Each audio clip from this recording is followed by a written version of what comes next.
চলো আজকে আমি তোমাদের আলুকুবড়ি আমরা কৃষ্টি করছি সেটার ভ্লগে একটা শর্ট ভিডিও তোমাদের দেখাবো। তো এটা হচ্ছে আমাদের বিকেলের ভিউ, আমাদের পাড়ার গঙ্গার ধারেই আমাদের বাড়ি। তো দেখতে পাচ্ছি কত সুন্দর লাগে আমাদের বাড়ির ভিউটা। তো চলো এবার তোমাদের দেখানো যাক। প্রথমে সবাই মিলে আলু কেটে নিলাম, তারপরে ছোলা দিয়ে দিচ্ছি।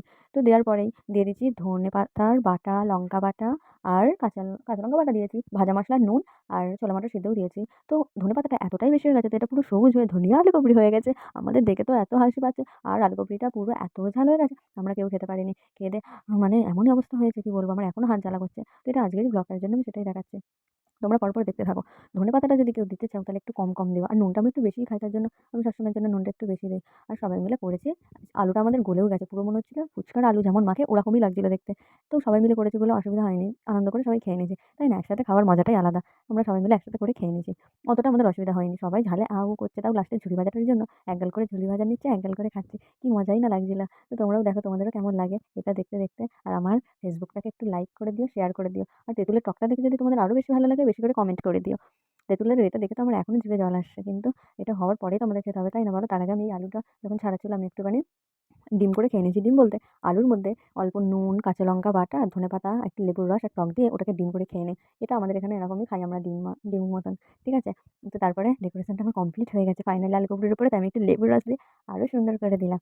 ওহ কেমন লাগছে একটু দেখে বলো। তারপরে মাখানোটা দেখো কেমন হয়েছে, পুরো এতটাই সবুজ হয়ে গেছে মাখানোটা, শুধু ধনিয়া আলুকুবড়ি হয়ে গেছে। আমাদের মতন মনের মতন আলুকুবড়ি আর সেটা হয়ে ওঠেনি, তাই না? তো দেখে কেউ একটু কিছু মনে করো না, অ্যাডজাস্ট করে নিও। আলুটা আমাদের একটু বেশিই সত্যি গলে গেছে, তাই আলু ভাতে হয়ে গেছে। এত বড় গামলির নিচে আর একটুখানি হয়ে গেছে, যে আমরা হাতা দিয়ে মাখাতে পারছিলাম না, আলুটা এতটাই গলে গেছে। ঝাঁকিয়ে ঝাঁকিয়ে ঝাঁকিয়ে ঝাঁকিয়ে মাখাচ্ছি। কি করবো? তোমরা আলুটা কম সিটি দিয়ে মানে সিদ্ধ করো। আর আমি তো যা করে টক দিয়ে আরো বেশি করে টক নুন দিচ্ছি, আমার একটু সবকিছুই কম লাগছিল, আমি একটু নুন আর টকটা বেশি খাই। ঝালটা বেশি খাই না, তাও কাঁচা লঙ্কা বাটাতেই ঝালটা বেশি হয়ে গেছে। আবার ওপরে একটু ডেকোরেশন করে দিলাম ঝুরি ভাজা দিয়ে। তো কেমন লাগছে দেখতে বলো, খাট্টা মিট্টা হ্যাঁ কি না?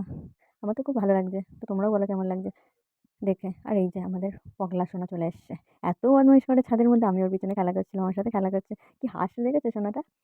ও আলুকপি খেতে এসেছে, কিন্তু ওর জন্য আমরা সিদ্ধ আলু তুলে রেখেছি। তারপরে সবাই মিলে ভাগ করে নিলাম, অনেকজনই ছিল খাওয়ার জন্য। তারপরে ভাগ করে সবাই খেয়ে নিলাম। আর উপরে ঝুড়ি ভাজা দিয়ে অল্প অল্প করে ডেকোরেশন করে নিলাম। তো বলো তোমরা কেমন লাগছে? যদিও বা এটা আলুকপিটা অতটা ভালো হয়নি, আলুকপির মতন তো দেখতেই হয়নি, জাস্ট এটা ধনিয়া আলুকপি হয়ে গেছে। কিন্তু তাও আমাদের এটাই ভালো লাগছে, জাস্ট মজা লাগে এই আর কি, সবাই মিলে একসাথে যখন করি। আর কিছুই না। তো এরকম তোমরা কারা কারা করো অবশ্যই কমেন্টে জানিও। টাটা, বাই বাই, সবাই ভালো থেকো।